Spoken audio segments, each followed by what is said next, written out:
এবার আল্লাহ বিশ্বনবীর উপর 3টা অনুগ্রহ করেছে। কয়টা? এই 3টা অনুগ্রহের কথা বলবেন আর 3টা কর্মসূচি দিয়ে সূরা শেষ করবেন। শুনবেন? অনেক রাত হয়ে গেছে, থাক। 11:25। কষ্ট হচ্ছে না? গরম লাগে না? বাসায় যেতে হবে না? একটাও হক হয় না। মাশাআল্লাহ, আল্লাহ তুমি কবুল করো। আল্লাহ বিশ্বনবীর উপর 3টা অনুগ্রহ করেছে। কয়টা? তাহলে কি 3টা অনুগ্রহ করলো এটাও শুনবো, আর কি 3টা কর্মসূচি দিল এটাও শুনবো ইনশাআল্লাহ। পড়েন। আল্লাহ বললেন, নবী কি কি অনুগ্রহ করলাম শুনেন। আলাম ইয়াজিদকা ইয়াতীমান ফাআওয়া ওয়া ওয়াজাদাকা দাল্লান ফাহাদা ওয়া ওয়াজাদাকা আইলান ফাআগনা। সুবহানাল্লাহ পড়েন। ও নবী, আলাম ইয়াজিদকা ইয়াতীমান ফাআওয়া, আমি কি আপনার ইয়তিম পাই নাই, পেয়ে কি আশ্রয় দেই নাই? তা আপনার ভয় কিসের? আপনার যেদিকেই সমস্যা ওদিকে তো আমি আছি। আপনার যেদিকে বিপদ ওদিকে আছে কে? আল্লাহ। তা এত টেনশন কেন আপনার? আলাম ইয়াজিদকা ইয়াতীমান ফাআওয়া, আমি কি আপনার ইয়তিম পাই নাই? বিশ্বনবী ইয়তিম ছিলেন। কি ছিলেন? মায়ের পেটে থাকতেই বাবা নাই, 6 বছর বয়সে মা নাই, এরপরে মা চলে গেল, লালিত পালিত হতে শুরু করলেন 6 বছর বয়স থেকে দাদা আব্দুল মুত্তালিবের কাছে, 8 বছর বয়সে দাদাও নাই, এবার চাচার কাছে। তাহলে এতিম অবস্থায় পাইছে না? তারপরে এতিম অবস্থায় পাওয়ার পরে ওনার লালন পালনের ব্যবস্থা করে দিয়েছে কে?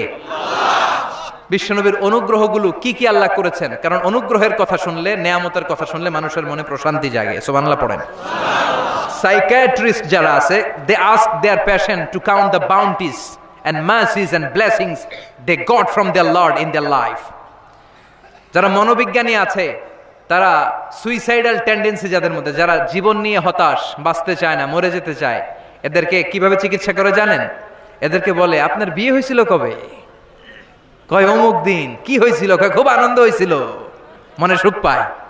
কথা কয় না? আপনার জীবনে আনন্দের একটা ঘটনা বলেন তো। তাই, আমি তো পুরস্কার পাইছিলাম একটা। তাই, কবে? এরকম এরকম সুখ পায়। কথা কয় না? আপনার জীবনে সবচেয়ে সফলতা কি? কয় আমার ক্যারিয়ারে প্রমোশন হয়েছিল। কবে? কয় এত সালে, আমি ইয়াং ছিলাম, তরতাজা যুবক, মনে আনন্দ পায়। তো বিশ্বনবীর যে আল্লাহ কোন কোন সময় কোন কোন জায়গায় হেল্প করছিল, কি কি সুবিধা প্রিভিলেজ পাইছিল, এগুলো বিশ্বনবীর শোনাইয়া বিশ্বনবীর মনে আনন্দ দিতেছে। সুবহানাল্লাহ কবেন না? ও নবী, আলাম ইয়াজিদকা ইয়াতীমান ফাআওয়া, আল্লাহ কি আপনার ইয়তিম পাইছিল না? তো টেনশন কি? উনিই তো আপনারে লালন পালনের ব্যবস্থা করে দিয়েছে। সুবহানাল্লাহ পড়েন। ওয়া ওয়াজাদাকা দাল্লান ফাহাদা, তিনি আপনাকে পেয়েছেন এমন অবস্থায় আপনি পথ খুঁজছিলেন। You are searching the right path, you are searching the truth and he guided you to the right way. আপনি সঠিক পথ খুঁজছিলেন, আল্লাহ আপনারে পথ দিয়েছে। ওয়া ওয়াজাদাকা দাল্লান, বিশ্বনবী গোমরা ছিলেন এমন অর্থ করা যাবে? এখানে হেদায়েতের বিপরীত যে দলালা, ওই দলালা নয়। একজন পথিক, রাস্তা দুইটা, কোনটা দিয়ে যাবে এই অবস্থায় ছিল বিশ্বনবী। কোথায় যাব, কোথায়? পথ তো চিনতেছি না। আল্লাহ বললেন, নবী ওইটা না, এটা দিয়ে হাঁটেন। সুবহানাল্লাহ বলে না? আমাদেরকে পথ দেখায় কে? আমরা যদি ভুল পথে যাই, সঠিক পথে তুলে দেয় কে? আমি যদি কোনদিন পথ ভুলে যাই, হাত ছানি দিয়ে কাছে নিও, মমতার বন্ধনে আমায় বেঁধে সব ভুল ক্ষমা করে দিও। পড়েন আমিন। এজন্য আল্লাহ বললেন, নবী ওয়াজাদাকা দাল্লান ফাহাদা, আপনি পথ খুঁজছিলেন 40টা বছর ধরে, কোন পথে হাঁটবেন খুঁজছিলেন। আমি কিতাব দেওয়ার মাধ্যমে, ঈমান দেওয়ার মাধ্যমে আপনারে পথ দেখায় দিলাম। মা কুনতা তাদরি মাল কিতাব ওয়ালাল ঈমান, কিতাব কারে কয় আপনি জানতেন না, ঈমান কারে বলে আপনি জানতেন না, আমি আপনারে পথ দেখাইছি। ওয়াজাদাকা দাল্লান, আপনি খুঁজতেছিলেন কই যাব, কোথায় মহাসত্যের সন্ধান পাওয়া যায়, কোথায় স্রষ্টারে পাওয়া যায়, হেরা গুহায় খালি খুঁজতেছিলেন। ফাহাদা, আমি পথ দেখাইছি। সুবহানাল্লাহ পড়েন। তা আপনার টেনশনের কি আছে? যেখানে আপনার বিপদ ওইখানে আমি আছি না নাই? এজন্য হতাশ হওয়া যাবে? নিরাশ হওয়া যাবে? ভরসা রাখতে হবে কার উপর? দুইটা অনুগ্রহ গেল। এতিম অবস্থায় লালন পালনের ব্যবস্থা আল্লাহ করে দিলেন। পথ খুঁজতেছিল, আল্লাহ পথ দেখায় দিলেন। এরপর আল্লাহ বললেন, ওয়াজাদাকা আইলান ফাআগনা ও নবী, আপনি ছিলেন নিঃস্ব, আপনি ছিলেন দরিদ্র, আমি আপনাকে ধন সম্পদের ব্যবস্থা করে দিলাম। ফাআগনা বিখাদিজা, খাদিজার দ্বারা আপনারা আমি ধনী বানাই দিলাম। সুবহানাল্লাহ পড়েন। খাদিজা রাদিয়াল্লাহু তাআলা আনহা উনার সব সম্পদ বিশ্বনবীর পায়ের সামনে ঢেলে দিল আর বলল, নবী, আমার সম্পদের আমার আর মালিকানা নাই, সব সম্পদের মালিক আপনি। আপনি ইসলামের জন্য, ইসলামের প্রয়োজনে যত লাগেন খরচ করবেন, কোনো সমস্যা নাই। চিল্লায় এখন সুবহানাল্লাহ। তাহলে কয়টা অনুগ্রহের কথা আল্লাহ বললেন? চিল্লায় বলতে হবে, আরো জোরে, সবাই মিলে বলেন কয়টা? তিনটা অনুগ্রহ শেষ। এবার তিনটা কর্মসূচি, তিনটা ওয়ার্ক প্ল্যান। কোরআন বুঝে না মানুষ, কত সুন্দর কোরআন, বুঝতে চায় না, বুঝতে চায় না। তিনটা অনুগ্রহের কথা শেষ, এবার তিনটা কর্মসূচি।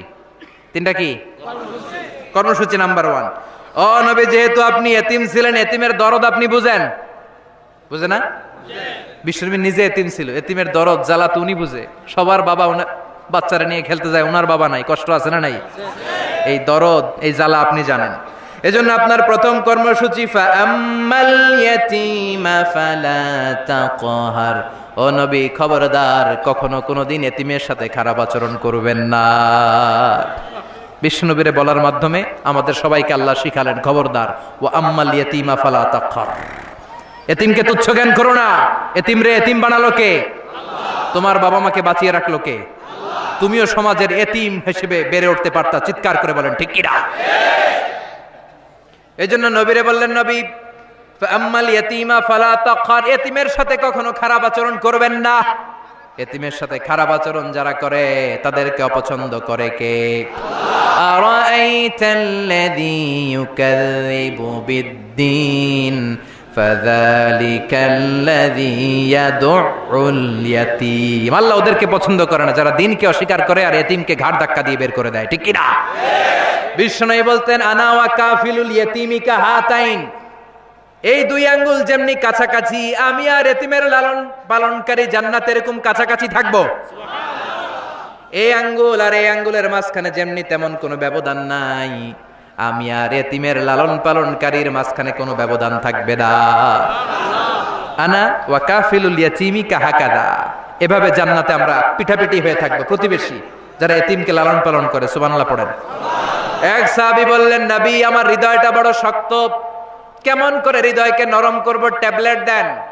বিশ্বনবী বললেন, 1 নাম্বার ট্যাবলেট, ইরহামিল ইয়াতীম, এতিমের প্রতি রহম করো। আমসা রাসাউ, এতিমের মাথায় হাত বুলিয়ে দাও। ওয়া আতইম মিন তুআমিকা, তোমার খাবারগুলো এতিমের সাথে শেয়ার করো। হৃদয়টারে নরম করে দিবে কে? এতিমের মাথায় এরকম হাত বুলাবেন, পারবেন? এতিমের মাথায় হাত বুলাই দিলে আপনার অন্তরটারে নরম করে দিবে কে? হাত বুলানো তো দূরের কথা, এতিমের সম্পদ খাইয়া মাইরা সব শেষ। আল্লাযীনা ইয়াকুলুনা আমওয়ালাল ইয়াতামা যুলমান ইন্নামা ইয়াকুলুনা ফি বুতুনিহিম নারা ওয়া সায়াসলাউনা সাঈরা। তুই এতিমের মাল খাস নাই, তুই জাহান্নামের আগুন পেটে ভরেছিস।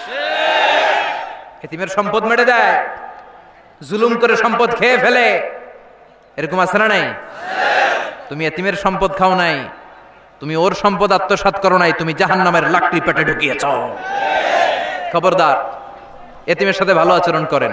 এতিমরে ভালোবাসা মানে নবীরে ভালোবাসা, কারণ আমার নবী এতিম হয়ে বড় হয়েছে। কথা বলেন। এজন্য প্রথম কর্মসূচি, ফাআম্মাল ইয়াতীমা ফালা, এতিমের সাথে খারাপ আচরণ করা যাবে না। সাভারে এতিমখানা আছে? কোথায়? সিংদুরিয়া। আহা আহা, ঈদ আসে, ঈদ যায়, কোরবানি যায়, আকিকা যায়, বিয়ের অনুষ্ঠান যায়, কত বড় বড় মুরগির রান আমরা খাই, কত মিষ্টি পোলাও খাই। ওরা কি খেয়ে বেঁচে আছে যে দেখবেন, ওর আব্বা নাই, সড়ক দুর্ঘটনায় মারা গেছে, বাপ মা নাই, চাচা বাচ্চাটারে দিয়ে আসছে, এতিমখানায় আছে না নাই? ওরে আদর করার কেউ নাই। এতিমরা যে সমাজে কি সুবিধা বঞ্চিত, এটা এতিম ছাড়া কেউ টের পাবে না। আপনি সুযোগ হলে যাবেন, কিছু টাকা দিয়ে আসবেন, মাথায় হাত বুলিয়ে দিবেন, আপনার ঘরটারে জান্নাতি ঘর বানায় দিবে কে? 2 নাম্বার কর্মসূচি, ওয়া আম্মাস সাইলা ফালা তানহার, ও নবী, কোন ফরিয়াদিকে ধমক দিবেন না। বিশ্বনবীকে বলার মাধ্যমে আমাদেরকেও বললেন, কোন ফরিয়াদি কেউ এসে কিছু চায় তাকে কোনোদিন ধমক দেয়া যাবে না, কারণ ওরে ভিক্ষুক বানাইছে কে? আর তোমারে বড় সাহাব বানাইছে কে? তোরে কারে চড়ায় কে? আর ওর হাতে ভাঙ্গা থালা দিছে কে? তোরে কাঠ থেকে লাথি মেরে নামিয়ে ভাঙ্গা থালা হাতে দিয়ে যেতে পারে কে? আর ওর ভাঙ্গা থালার জায়গা থেকে ওরেও প্রাইভেট কারে বসায় দিতে পারে কে? আল্লাহ। তাহলে তোর অন্তরে এত অহংকার আসে কি করে? অহংকার আসলো কোথা থেকে? এই ভাঙ্গা থালাটা তোর হাতে উঠায় দিতে আল্লাহর 1 সেকেন্ডও লাগে না।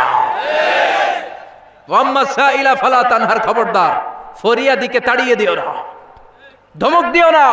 আল্লাহ পাহাড়কে দরিয়া করতে পারে, দরিয়াকে পাহাড় করতে পারে, ধনীরে গরিব বানাতে পারে, গরিবরে ধনী বানাতে পারে, সম্মানিতরে অপমানিত করতে পারে, অপমানিতরে সম্মানিত বানাতে পারে, ক্ষমতার চেয়ারে বসে থাকার লাথি মেরে নিচে নামায় দিতে পারে।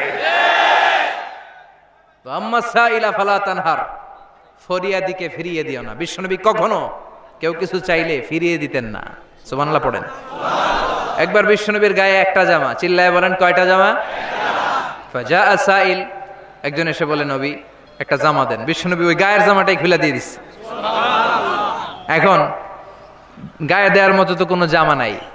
আল্লাহ বলেন ওয়াল্লাযীনা ইযা আনফাকু লাম ইউসরিফু ওয়া লাম ইয়াকতুরু ওয়া কানা বাইনা যালিকা কাওয়ামা। ও নবী, দান যখন করবেন বেশিও দিবেন না, কমও দিবেন না, মাঝামাঝি দিয়েন। তার মানে জামা যদি দুইটা থাকতো একটা না হয় দিতেন, ছিলই একটা। এখন যদি দিছেন আপনি করবেন কি? আপনি খাই দিবেন কি? কি নবী ছিল রে ভাই, এটা কি নবী? একটা জামা ছিল ওইটা দিয়ে দেয়, কারণ না এটা বলতে শিখে নাই। ও নবী আতিনি কামিসান, নবী আমার একটা জামা দেন। পারবো না, আমার একটা জামা নাই, এগুলো বলতে জানতেন না, গায়েরটাই খুলে দিয়ে দিছে। কারণ আল্লাহ বলে দিয়েছে আম্মা সাইলা ফালা তানহার, সাইল যদি আসে, ভিক্ষুক আসে, ফরিয়াদি আসলে তাড়িয়ে দিও না, ধমক দিও না। এখন আমরা ফরিয়াদের সাথে খারাপ আচরণ করি, ধমক দেই, তাড়িয়ে দেই, গালি দেই, উপকার করে খোটা দেই, আছে না নাই? দ্বিতীয় কর্মসূচি আম্মা সাইলা ফালা তানহার, যখন কেউ ফরিয়াদ করে তাকে ফিরিয়ে দেওয়া না। 3 নম্বর কর্মসূচি আল্লাহ বললেন ওয়া আম্মা বিনিআমাতি রাব্বিকা ফাহাদ্দিস, আমি যেই নিয়ামত আপনারে দান করেছি নিয়ামতগুলোর ঘোষণা দিয়ে দেন। সুবহানাল্লাহ পড়েন। আম্মা বিনিআমাতি রাব্বিকা ফাহাদ্দিস, বিষ্ণু বললেন ইন্নাল্লাহা ইউহিব্বু আইয়ারা আসারা নিআমাতিহি আলা আবদি, আল্লাহ আপনারে যেই নিয়ামত দিছে এই নিয়ামতের একটা প্রকাশ, এটা আল্লাহ পছন্দ করেন। আল্লাহ আপনারে কোটি কোটি টাকার মালিক বানাইছে, আপনি জিরা জামা পরেন কেন? আপনার কিপটামি করতে কইছে কে? কথা বলেন। আপনি ভালো জামা পরবেন, আপনি শুকরিয়া করবেন, আপনি বলবেন যে আল্লাহ আমাকে এটা দিয়েছে, এত সম্পদ দিয়েছে, আর পড়বেন আলহামদুলিল্লাহ। আরো বাড়াই দিবে কে? আল্লাহর নিয়ামত বলতে সমস্যা নাই, আল্লাহ আমারে 5টা ছেলে দিয়েছে, সবগুলো নামাজ পড়ে আলহামদুলিল্লাহ। আল্লাহ আমারে সম্পদ দিয়েছে, আল্লাহর মেহেরবানিতে আমি যাকাত দেওয়ার চেষ্টা করি আলহামদুলিল্লাহ। এগুলো বলতে সমস্যা নাই, তবে বলতে হবে শুকরান লা ফখরান, শুকরিয়া করে, অহংকার করে নয়। তাহলে কোন ইতিমকে ঘাড় ধাক্কা দিয়ে কোনোদিন বের করে দেয়া যাবে না, ভিক্ষুককে তাড়িয়ে দেয়া যাবে না, আর সব সময় প্রশংসা করতে হবে কার? এই সূরাতু আদ-দুহার সেন্ট্রাল থিম হচ্ছে হতাশ হবেন না। কথা বলেন, হতাশ হবেন না, নিরাশ হবেন না, ভরসা রাখুন কার উপর? মনে থাকবে আমাদের একমাত্র ভরসা কে? বিপদ থেকে উদ্ধার করতে পারে কে? অসুস্থরে সুস্থ দিতে পারে কে? নিঃসন্তানকে সন্তান দিতে পারে কে? মুমিনদের জন্য বিজয় দিতে পারে কে? এজন্য আমাদের সবসময় ভরসা থাকবে কার উপর? মুমিন কখনো হতাশ হয়? কথা বলেন। This surah is a motivational surah, inspirational surah. যারা হতাশ, যারা ফ্রাস্ট্রেটেড, যারা নিজেদের জীবনের উপর আনন্দ সুখ হারিয়ে ফেলেছে, তাদের জন্য আল্লাহ এখানে মোটিভেশন রেখেছেন। রিড দিস সূরা and be motivated, never be sad, never be frustrated, never be upset, always be positive. আল্লাহর উপর ভরসা রাখুন, আল্লাহ আপনার সব সমস্যার সমাধান করবে, ঠিক কিনা? আল্লাহ আমাদের সবাইকে কথাগুলো বুঝার, আমল করার তৌফিক দান করুক, আমরা পড়ি আমিন। আপনারা সবাই ভালো থাকবেন, সুস্থ থাকবেন, সুন্দর থাকবেন। সাভারবাসীদেরকে আমি আন্তরিক শুভেচ্ছা এবং অভিনন্দন জানাই। যদিও অনেক কষ্ট হয়েছে। এই উঠলেন কেন? বসেন 1 মিনিট, আর বসেন বসেন একসাথে। কষ্ট হয়েছে আপনাদের? কষ্ট হয়েছে? আবারও যদি এরকম কোন তাফসীরুল কোরআনের ডাক আসে ময়দানে, আজহারি ভাই যদি আসে, আসবেন? আসতে রাজি আছেন সবাই? মাশাআল্লাহ, আল্লাহ তুমি কবুল করো। আল্লাহ আজকের আমাদের বসাটা, শোনাটা তুমি আমাদের নাজাতের ওসিলা বানাও। যারা দাঁড়িয়ে আমার ইয়াংস্টার আমার কলিজার টুকরা, হীরার টুকরা যেগুলো কষ্ট করলো আল্লাহ, এদেরকে তুমি সাইয়েদনা হামজার মতো কবুল করো। আমরা সব সময় যেন ইসলামের পক্ষে থাকতে পারি, তুমি তৌফিক দাও। যারা প্রোগ্রামের অ্যারেঞ্জ করেছেন তাদের জন্য দোয়া করি, আল্লাহ তাদেরকে কবুল করো। আজকের প্রোগ্রামের সভাপতি আমাকে অনেক মেগা প্ল্যান দেখিয়েছেন, মসজিদ করবে, এখানে লাইব্রেরি করবে, ইসলামিক সেন্টার করবে, রিসার্চ করবে, সব কাজগুলো আল্লাহ তুমি সহজ করে দাও।